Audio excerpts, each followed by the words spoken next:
Hello students, very good morning. Welcome to daily vocabulary from the Hindu. చాలామంది students request చేశారని చెప్పి short term plans కూడా పెట్టాను. ఎప్పుడు లైఫ్ టైం ప్లాన్ తప్పితే ఇన్స్టిట్యూట్లో వేరే ప్లాన్స్ రన్ అవ్వవు, కానీ 1000 రూపీస్ ప్లాన్ కూడా కావాలి అని అడిగారని చెప్పి 3 months, 6 months, 1 year ఇలా 3 ప్లాన్స్ షార్ట్ టర్మ్కి అండ్ లైఫ్ టైం వ్యాలిడిటీకి ఒక ప్లాన్ పెట్టడం అనేది జరిగింది. ఇంట్రెస్ట్ ఉన్న వాళ్ళు మంత్ ఎండ్ లోపు తీసుకోండి. నేను ఈ ప్లాన్స్ మెయింటైన్ చేస్తానా లేదా నేను గ్యారంటీగా చెప్పలేను. లైఫ్ టైం వ్యాలిడిటీ ప్లాన్ ఎప్పుడూ ఉంటుంది, బట్ షార్ట్ టర్మ్ వ్యాలిడిటీవి I don't know whether I will maintain or not. Interest ఉన్న వాళ్ళు take it before 30th November లోపు మీరు ఈ మూడింట్లో ఏదో ఒకటి సెలెక్ట్ చేసుకొని మీరు జాయిన్ అయిపోవాలంటే జాయిన్ అయిపోవచ్చు. మనం ఫౌండేషన్ నుంచి అడ్వాన్స్ లెవెల్ వరకు అన్నీ కవర్ చేస్తాం. అన్ని కాంపిటేటివ్ ఎగ్జామ్స్కి అవసరమైనవి ఆల్ లెవెల్స్లో కవర్ చేయడం అనేది జరుగుతుంది. ఇది మీరు కాంటాక్ట్ చేయాల్సిన నెంబర్. ఏమైనా డౌట్స్ ఉంటే నెంబర్కి కాల్ చేయండి. వెబ్సైట్లో డైరెక్ట్గా మీరు పర్చేజ్ చేసేయచ్చు. వెబ్సైట్ లింక్ మనకి డిస్క్రిప్షన్లో కామెంట్ సెక్షన్లో కనిపిస్తుంది. సో ఇవాల్టి న్యూస్ పేపరు ఫ్రంట్ పేజ్ మీరు గమనిస్తే supreme court questions lightning speed of EC appointment. EC అంటే ఎవరమ్మా? Election commissioner. లైట్నింగ్ అంటే అర్థం ఏంటి? మెరుపు వేగం. తెలుగులో అంటారు చూడండి, లైట్నింగ్ స్పీడ్ అంటే మెరుపు వేగంతో, వెరీ క్విక్ అనే మీనింగ్ వస్తుంది. వెరీ క్విక్, అంత ఫాస్ట్గా ఈసీని ఎలా అపాయింట్ చేసేసారు అని చెప్పి సుప్రీంకోర్టు ప్రశ్నిస్తోంది. నెక్స్ట్ చూడండి, domestic demand to help offset dent in exports from global slow down. So very interesting అమ్మ. ఇక్కడ కొంచెం మీకు సబ్జెక్ట్ కూడా టీచ్ చేస్తాను, ఒకసారి గమనించండి. ఇక్కడ స్లో డౌన్ అనే పదాన్ని ఫస్ట్ మనం చూసాం. అసలు స్లో డౌన్ అంటే అర్థం ఏంటి? ఒక కంట్రీ యొక్క గ్రోత్ని ఎలా మనం మెజర్ చేస్తాం? జీడిపి ద్వారా కదా. జనరల్గా ఎకనామిక్ గ్రోత్ అనేది జీడిపి డేటా బట్టి చూస్తారు. సో ఇది 2000 సంవత్సరం, 2020, 2021, 2022 అనుకోండి. 2020లో 10% గ్రో అయింది అనుకుందాం. 2021లో 8% గ్రో అయింది అనుకోండి. 2022లో 6% గ్రో అయింది అనుకోండి. అప్పుడు మనకి ఏం కనిపిస్తుంది? There is slow down in గ్రోత్లో స్లో డౌన్ ఉంది అని అంటాం అనమాట. And it doesn't mean it is recession. ఇది రిసెషన్ అని కాదు. రిసెషన్ అంటే ఆర్థిక మాంద్యం అంటాం చూడండి, అది కాదు. ఆర్థిక మాంద్యం ఎప్పుడు వస్తుంది? When there is negative growth ఉన్నప్పుడు. అంటే అర్థం ఏంటి? -3%, -4% ఇలాగా. అంటే గత సంవత్సరంతో పోలిస్తే తిరిగి నెగిటివ్ గ్రోత్ ఉంటే, అది కూడా వరుసగా 3 quarters నెగిటివ్ గ్రోత్ ఉంటే, then we call it recession. So slow down is different from recession, అది గుర్తుపెట్టుకోండి. ఈ రిసెషన్ అనేది కొన్ని సంవత్సరాల పాటు కంటిన్యూ అయితే వీ కాల్ ఇట్ డిప్రెషన్. అన్నిటికంటే వరస్ట్ డిప్రెషన్ అనమాట. దానికంటే చిన్నది రిసెషన్, దానికంటే చిన్నది స్లో డౌన్. అయితే ఇక్కడ ఏమంటున్నారు? మినిస్ట్రీ ఏమంటుందంటే ప్రపంచవ్యాప్తంగా గ్లోబల్ స్లో డౌన్, అన్ని ఎకానమీలు కూడా గ్రోత్ స్లో అయిపోయింది. ప్రపంచ ఎకానమీల్లో గ్రోత్ అనేది తగ్గినప్పుడు ఏమవుతుంది? భారతదేశం నుంచి బయట దేశాలకు వెళ్ళే ఎక్స్పోర్ట్స్కి చిన్న దెబ్బ పడుతుంది. ఇక్కడ డెంట్ అంటే మీనింగ్ ఏంటి? లొత్త అంటాం చూడండి తెలుగులో, రైట్? డెంట్ అంటే మీకు ఒక వస్తువుకి లొత్త పడింది, రాయితో టచ్ అయింది అనుకోండి, రాయి కొట్టింది అనుకోండి, ఒక కుండకి, ఒక స్టీల్ కుండకి, లేకపోతే ఇత్తడి కుండకి లొత్త పడుతుంది కదా, అది డెంట్ అనమాట. మరి డెంట్ ఇన్ ఎక్స్పోర్ట్స్ అంటే ఎక్స్పోర్ట్స్కి లొత్తపడడం ఏంటి అంటే ఎక్స్పోర్ట్స్కి దెబ్బ తగిలింది అని అర్థం. సో ప్రపంచవ్యాప్తంగా గ్లోబల్ స్లో డౌన్ ఉండడం వల్ల ఎక్స్పోర్ట్స్ దెబ్బతిన్నాయి. ఆ దెబ్బతిన్న ఎక్స్పోర్ట్స్ని డొమెస్టిక్ డిమాండ్ అనేది ఆఫ్సెట్ చేయబోతోంది అని చెప్పి ప్రభుత్వం అంటుంది. అంటే మన ఇండియాలో డిమాండ్ అనేది బాగుంది. For example, your an exporter. నువ్వు వస్తువులు విదేశాలకి ఎక్స్పోర్ట్ చేయాలనుకుంటున్నావు, కానీ విదేశాల్లో డిమాండ్ తగ్గిపోయింది. విదేశాల్లో డిమాండ్ తగ్గిపోవడం వల్ల ఏమవుతుంది? నువ్వు విదేశాలకు పంపించాలనుకున్న కొన్ని సేల్ అవ్వకుండా ఉండిపోతాయి. లక్కీగా డొమెస్టిక్ డిమాండ్ పికప్ అయింది. సో విదేశాల్లో అమ్మాలనుకుని డొమెస్టిక్గా అమ్మేస్తావు. అది ఇక్కడ చెప్తున్నారు. డొమెస్టిక్ డిమాండ్ అనేది to help offset dent in ఎక్స్పోర్ట్స్కి తగిన దెబ్బకి డొమెస్టిక్ డిమాండ్ అనేది కొంతలో కొంత ఆఫ్సెట్ చేస్తుంది. అంటే ఆ నొప్పినిది భర్తీ చేస్తుంది. ఆఫ్సెట్ అంటే భర్తీ చేయడం అన్నట్టు అనమాట. అది గవర్నమెంట్ ఇక్కడ చెప్తోంది. నెక్స్ట్ చూడండి, Gehlot says Pilot a traitor cannot be made CM. Ashok Gehlot ఏమంటున్నారంటే Sachin Pilot he's a traitor. Traitor అంటే అర్థం ఏంటి? ట్రైటర్ అంటే ఎవరు? Who is a traitor? ద్రోహి అంటారు చూడండి, ద్రోహి, వెన్నుపోటుదారుడు, నమ్మడానికి లేదు అంటాం చూడండి, అలాంటి వాళ్ళని మనం ట్రైటర్స్ అంటాం. Someone who cannot be trusted, someone who betrays someone, వెన్నుపోటు చేసేవాడు, నమ్మక ద్రోహం చేసేవాడు, వాళ్ళని ట్రైటర్స్ అంటారు. సచిన్ పైలట్ అనే వాళ్ళు ఒక ట్రైటర్ లాగా అని అర్థం. అతన్ని సీఎం చేయకూడదు అంటున్నారు Ashok Gehlot. Jama Masjid revokes order restricting women's entry. Revoke అంటే అర్థం ఏంటి? రిమూవ్ అంటే తీసేయడం. Women's entry. చూడండి, జమా మసీదులో ఉమెన్ ఎంటర్ అవ్వకూడదని చెప్పి రెస్ట్రిక్టింగ్ ఆర్డర్ ఉంది, మీరు రాకూడదని. ఆర్డర్ని ఇప్పుడు రివోక్ చేసేసారు. రివోక్ అంటే తీసేశారు, రిమూవ్ అని అర్థం. రివోక్ అంటే క్యాన్సెల్, రిమూవ్ అనే మీనింగ్ వస్తుంది. తీసేశారు, ఎత్తేసారు. అఫీషియల్లీ క్యాన్సెల్, అఫీషియల్గా క్యాన్సెల్ చేయడం, that is the meaning of revoke. ఓకేనా? So let's move on to next page. So next పేజ్లో ఒకటే వర్డ్, ఇంట్రెస్టింగ్ వర్డ్ ఉంది. Aam Aadmi Party's poll pitch. Pitch అంటే మీనింగ్ ఏంటి సార్? పిచ్ అంటే తెలియబడడం ఏంటి సార్? క్రికెట్లో ఉంటుందిగా పిచ్ రిపోర్ట్ అని ఇస్తారు. ఎస్, అది ఒక మీనింగ్, మనందరికీ తెలిసిన meaning. There is one more meaning for pitch. Pitch అంటే మీరు పదాన్ని చూడండి, సేల్స్ పిచ్ లేదా పోల్ పిచ్. ఇప్పుడు మనం చూసాం, వీటికి వేరే మీనింగ్ ఉంది. అంటే a pitch is a speech or an act trying to persuade or convince something. Persuade అంటే కన్విన్స్ సమ్వన్, అంటే సమ్వన్ ఒక గ్రూప్ని కానీ ఒక వ్యక్తిని కానీ కన్విన్స్ చేయడానికి మనం ఇచ్చే స్పీచ్ని లేదా మనం చేసే పనిని పిచ్ అంటాం. పోల్ పిచ్ అంటే అర్థం ఏంటి? మాకే ఓటు వెయ్యండి అని కన్విన్స్ చేయడం కోసం వాళ్ళు ఇస్తున్న స్పీచెస్, అది Aam Aadmi Party's poll pitch. Sales pitch అంటారు. ఒక సేల్స్ పర్సన్ ఏం చేస్తాడు, వెళ్ళి వేరే వాళ్ళ దగ్గరికి ప్రజెంటేషన్లు గట్రా ఇస్తూ ఉంటారు. ఆ ప్రజెంటేషన్స్లో they make these sales pitches.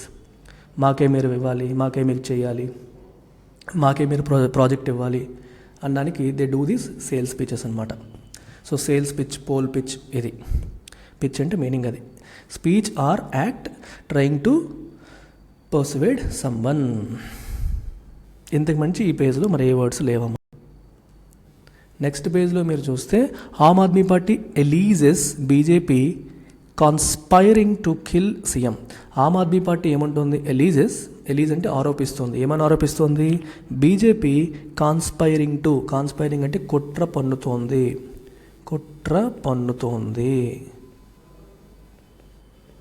దేనికి? టు కిల్ సీఎంని చంపడానికి బీజేపీ కుట్ర పన్నుతోంది అని చెప్పి ఆమ్ ఆద్మీ పార్టీ ఆరోపిస్తుంది. కాన్స్పిరసీ అంటారు. కాన్స్పిరసీ అంటే సింపుల్గా తెలుగులో కుట్ర. కాన్స్పైర్ అనేది వెర్బ్. కాన్స్పైర్ అంటే కుట్ర పన్నడం, కుట్ర పన్ను అని అర్థం.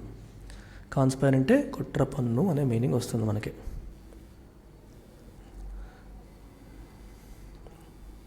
ఓకే, ఇక్కడ చూడండి. హైకోర్టు రిజెక్ట్స్ తాహిర్ హుస్సేన్స్ ప్లీ అంటే పిటిషన్, రిక్వెస్ట్, అభ్యర్థన, అర్జీ అగెన్స్ట్ ఫ్రేమింగ్ ఆఫ్ ఛార్జెస్ అంటే ఆరోపణలు. అతని పైన నేరారోపణలు ఫ్రేమ్ అయ్యాయి, వాటికి తీసేయాలి, నేను తప్పు చేయలేదు అని చెప్పి అతను ప్లీ పెట్టాడు. అయితే హైకోర్టు దాన్ని రిజెక్ట్ చేసింది. Which means there will be trial, విచారణ జరగబోతోంది. ట్రయల్ అంటే విచారణ, కోర్టులో జరిగే విచారణని ట్రయల్ అంటారనమాట. సో విచారణ జరుగుతుంది ఇప్పుడు. సో ఇక్కడ ఒక చాలా interesting expression, child marriage rears its ugly head in Rajasthan.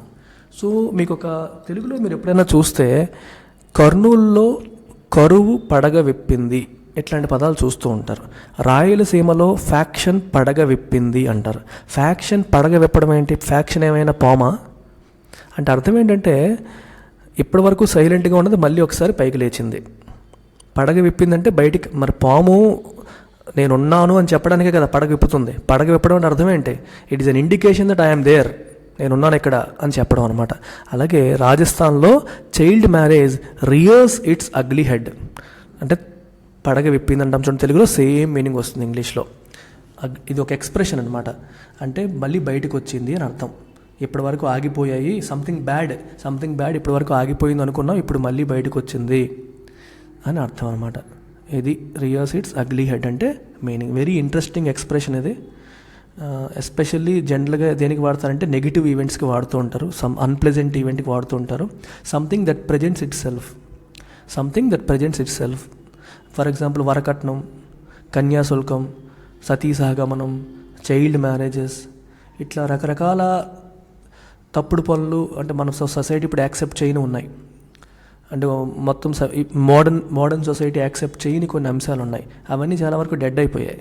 వరకట్నం ఇంకా రన్ అవుతుంది అనుకోండి, కొన్ని పాతకాలం ఇప్పటికి ఆగిపోయి అనుకుని మళ్ళీ ఇప్పుడు నేను ఉన్నానని చెప్పి ఇలా ఏదో ఒక ఇన్సిడెంట్ వచ్చింది అనుకోండి, నరబలి, ఫ్యాక్షనిజం, ఆల్ దీస్ నెగిటివ్స్. ఏ నెగిటివ్ ఈవెంట్ అయినా సరే ఇంకా రాయలసీమలో ఫ్యాక్షనిజం సినిమాల్లో కానీ రియల్ లైఫ్లో లేదు అనుకుంటాం, సడన్గా ఎక్కడో మర్డర్ జరుగుతుంది. సో రాయలసీమలో ఫ్యాక్షన్ పంజాబ్ వేసింది, ఫ్యాక్షన్ పడక విప్పింది అంటారు. ఇంగ్లీష్కి వచ్చేసరికి so factionism rears its ugly head in Rayalaseema అంటారు. అది అలా మీరు రియర్ ఇట్స్ అగ్లీ హెడ్ అనే మీనింగ్ని అర్థం చేసుకోవచ్చు. తెలుగులో పడగ విప్పింది అంటాం చూడండి, అదే సెన్స్లో మీరు అర్థం చేసుకోవచ్చు. ఒక నెగిటివ్ ఈవెంట్ మళ్ళీ బయటకు వచ్చింది, మళ్ళీ బయటకు కనిపిస్తోంది అనే సెన్స్లో మనం చూస్తాం. ఇక్కడ మీరు చూస్తే the man for all seasons అని ఒక ఎక్స్ప్రెషన్ కనిపిస్తుంది. ఇప్పుడు the man for all seasons అంటే అర్థం ఏంటి? Someone who is suitable for everything every time. For example క్రికెట్లో తీసుకుంటే you take Virat Kohli, he is a man for all formats. Test cricket బాగా ఆడతాడు, వన్డే క్రికెట్ బాగా ఆడతాడు, T20 బాగా ఆడతాడు. He is a man for all formats, he is an all format player. అలాగే man for all seasons అన్న మీకు సిమిలర్గా అనమాట, he is fit for everything అని. Okay, fit for everything, fit for all formats అనే meaning మనకి వస్తుంది. ఇక్కడ సీజన్స్ అంటే వెదర్ కదా, ఆల్ కైండ్ ఆఫ్ వెదర్కి లేదా ఎనీ సర్కమ్స్టాన్సెస్కి, ఎటువంటి పరిస్థితికైనా ఎటువంటి సిచ్యువేషన్కైనా అడాప్ట్ అవ్వగలిగే క్యాండిడేట్ అని చెప్పడానికి మ్యాన్ ఫర్ ఆల్ సీజన్స్ అని చెప్పి చెప్తారనమాట.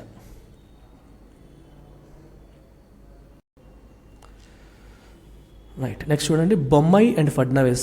SR Bommai from Karnataka, Fadnavis from Maharashtra. Engage in war of words over territorial claims.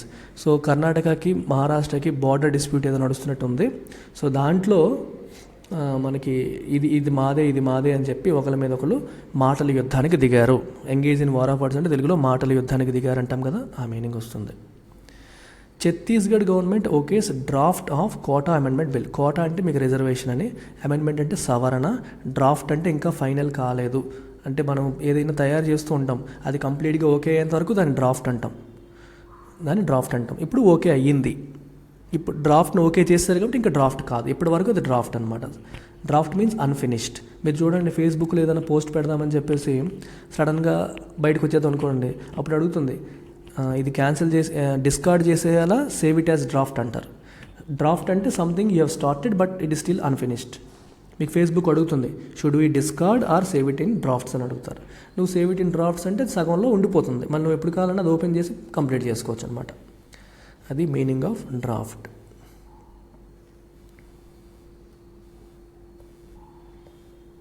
అంతే, ఇక్కడ మరి పెద్దగా ఉపయోగపడే వర్డ్స్ లేవు. Last page for today, court rejects police custody of accused in TRS MLA case. Accused అంటే ముద్దాయి, వర్డ్ మనకు తెలిసిన పదమే, రోజు చూస్తున్నాం. ఇక్కడ ఐవాష్ చూడండి, ఇంట్రెస్టింగ్ వర్డ్. ఐవాష్ అంటే మనకు తెలుగులో కంటి తుడుపు చర్య అంటారు. అంటే నువ్వు ఏదో పెద్ద నాకు పలానా కావాలి అని చెప్పి నువ్వు రిక్వెస్ట్ చేస్తావు, ఏదో ఇచ్చినట్టుగా ఒక ప్రామిస్ చేస్తారు, కానీ నువ్వు అనుకున్నది రాదు. అర్థమవుతుందా? మనం ఇప్పుడు ఉద్యోగులందరూ కలిసి మాకు ఓల్డ్ పెన్షన్ స్కీమ్ కావాలి, మాకు గతంలో ఉన్న బెనిఫిట్స్ అన్నీ కావాలని గొడవ చేస్తున్నారు అన్ని చోట్ల. సో పంజాబ్ గవర్నమెంట్ మేము ఓపీఎస్ ఇస్తాము, రెస్టోర్ చేస్తాము, సిపిఎస్ తీసేస్తాము, ఓపీఎస్ ఇస్తామని చెప్పి పంజాబ్ గవర్నమెంట్ అష్యూరెన్స్ ఇచ్చింది. కానీ ఏవో కండిషన్స్ రూల్స్ మార్చేసినట్టుగా ఉంది. అందుకే వీళ్ళందరూ ఏమంటున్నారు, ఈ ఓపీఎస్ నోటిఫికేషన్ అనేది ఒక ఐవాష్, అది కంటి తుడుపు చర్య, అంటే ఇన్సిన్సియర్ యాక్షన్. తెలుగులో మీకు ఇంగ్లీష్లో చెప్పాలంటే ఇన్సిన్సియర్ యాక్షన్, అంటే మనస్ఫూర్తిగా సిన్సియారిటీ చేసింది కాదు, అది ఒక కంటి తుడుపు చర్య. మేమేదో గోల్ చేస్తున్నాం కదా అని చెప్పి మమ్మల్ని కూల్ చేయడానికి చేసిందే, నిజంగా అది మా యొక్క డిమాండ్స్ని అర్థం చేసుకొని చేసింది కాదు అని చెప్పడం అనమాట. అండ్ స్టేజ్ ప్రొటెస్ట్, నిరసన వ్యక్తపరిచారు, మళ్ళీ నిరసన చేశారని అర్థం. స్టేజ్ అనేది ఇక్కడ వర్బ్గా వాడారు, ప్రొటెస్ట్ అనేది నౌన్గా వాడారు, నిరసన వ్యక్తపరిచారు అని దాని అర్థం.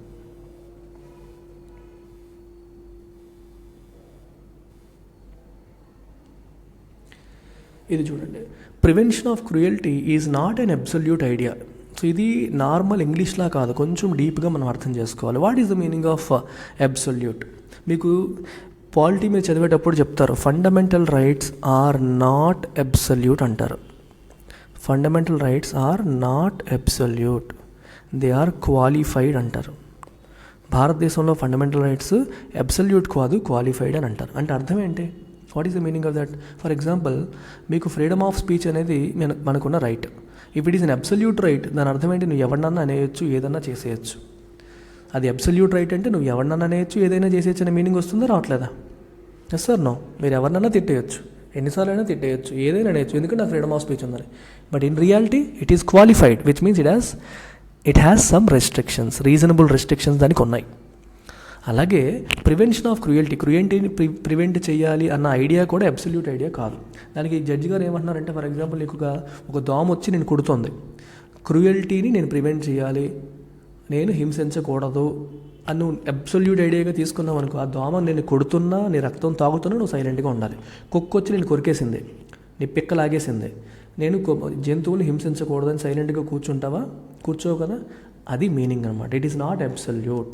So everything has some restrictions. It is not absolute అంటే మీనింగ్ అది. అర్థమైందా?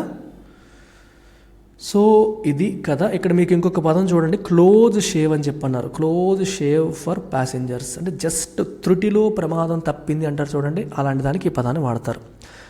As wild elephant attacks KSRTC bus in Kerala.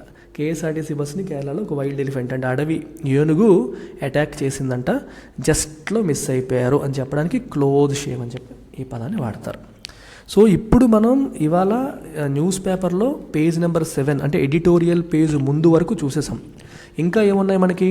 Editorial page ఉంది, టెక్స్ట్ అండ్ కాంటెక్స్ట్ పేజ్ ఉంది, బిజినెస్ పేజ్ ఉంది, అలాగే మనకి ఫారిన్ పేజ్ ఉంది, స్పోర్ట్స్ పేజ్ ఉంది. సో ఈ పేజెస్ అన్నీ మనం లైవ్ క్లాస్లో చూస్తాం. లైవ్ క్లాస్లో we will discuss remaining pages. So ఇవన్నీ మనం లైవ్ క్లాస్లో ఈ వొకాబులరీ అంతా వింటాం. So before we close, so let's look at word of the day. So ఇవాళ Hindu word of the day ఏంటి అంటే మనకి మెనేషియస్. చూడండి, చాలా ఇంట్రెస్టింగ్ వర్డ్ ఇది. మెనేషియస్ అంటే మీనింగ్ ఏంటి? Of a menacing or threatening character. అంటే బాగా భయపెట్టేలాగా, బాగా భయంకరమైన, మనకి బాగా భయపెట్టేలాగా ఉంటేదాన్ని మనం మెనేషియస్ అని చెప్పి అంటాం. ఓకేనా? ఇక్కడ ఎగ్జాంపుల్ కూడా చూడండి. The menacious leader struck fear in the hearts of citizens. ఆ లీడర్ ఎటువంటి లీడరు అంటే బాగా థ్రెటనింగ్ క్యారెక్టర్, మనకి ఇంకా ఏం చేస్తాడన్న భయం మనకు వచ్చేస్తుంది. అటువంటి leader struck fear in the hearts of citizens. Citizens గుండెల్లో ఒక భయం వచ్చేలాగా ఆయన చేశారు, మనందరూ భయపడేలాగా చేశారు అని చెప్పొచ్చు అనమాట. Strike fear in the hearts అంటారు. Strike terror in to someone to make someone extremely frightened. ప్రజలందరూ భయపడేలాగా చేశారు. ఎవరు? లీడర్. ఎటువంటి లీడరు? మెనేషియస్ లీడర్. ఎటువంటి మెనేషియస్ అంటే థ్రెటనింగ్, భయపెట్టే లీడరు అని అర్థం. సో ఇప్పుడు మీరు మెనేషియస్ అనే పదాన్ని ఉపయోగించి మీరు కామెంట్ సెక్షన్లో సెంటెన్సెస్ ఫామ్ చేసి రాయండి. ఫ్రేమ్ సెంటెన్సెస్ ఫ్రేమ్ చేయండి using this word and then put it in comment section. ఓకేనా? సో ఇదమ్మా కదా. మొత్తం ఫుల్ పేపర్లో వొకాబులరీ అంతా చూడాలంటే మీరు ఇంగ్లీష్ ఇన్ఫినిటీ కోర్సుకి రావాలి. ఈ కోర్సు ప్రతిరోజు రాత్రి 7 గంటలకి క్లాసెస్ ఉంటాయి. వారానికి 4 నుంచి 5 లైవ్ క్లాసెస్ అనేవి ఉంటాయి. ఆల్రెడీ జరిగిన ప్రీవియస్ క్లాసెస్ అన్నీ కూడా రికార్డెడ్ వెర్షన్లో మీకు కనిపిస్తాయి. It's a live and recorded course, which means ఎవరైనా క్లాస్ మిస్ అయినా సరే దాని రికార్డెడ్ వెర్షన్ చూడొచ్చు. మీరు 3 months ప్లాన్కి వస్తే ఆల్రెడీ ఉన్న క్లాసులన్నీ కూడా 3 నెలల పాటు మీరు ఎప్పుడైతే చూసుకోవచ్చు without any restrictions, any number of times. 6 months ప్లాన్కి వస్తే 6 months చూడొచ్చు, 1 year ప్లాన్కి వస్తే 1 year, లైఫ్ టైం ప్లాన్కి వస్తే లైఫ్ టైం పాటు మీరు చూడొచ్చు. సో ఇంగ్లీష్ అనేది ఒక journey. Depending upon your stage of preparation మీకు నచ్చిన ప్లాన్ మీరు చూస్ చేసుకోండి. లేదా ఒకసారి చూస్తామనుకుంటే 1000 rupees ప్లాన్కి వచ్చి తర్వాత మీరు అప్గ్రేడ్ అవ్వాలని అప్గ్రేడ్ అవ్వచ్చు. అన్ని కాంపిటేటివ్ ఎగ్జామ్స్కి హెల్ప్ అవుతుంది, from basic to advanced. That's it అమ్మ. Take care. బై.